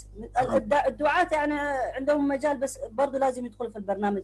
بس الجالية لازم تفكر مين من هذول البنات النشيطات اللي نشوفها من أول، أصلا يبان من الأول من وهي صغرها، بيبين عليها لما أنت تكتشفها، والاكتشاف من البداية، صح ولا لا؟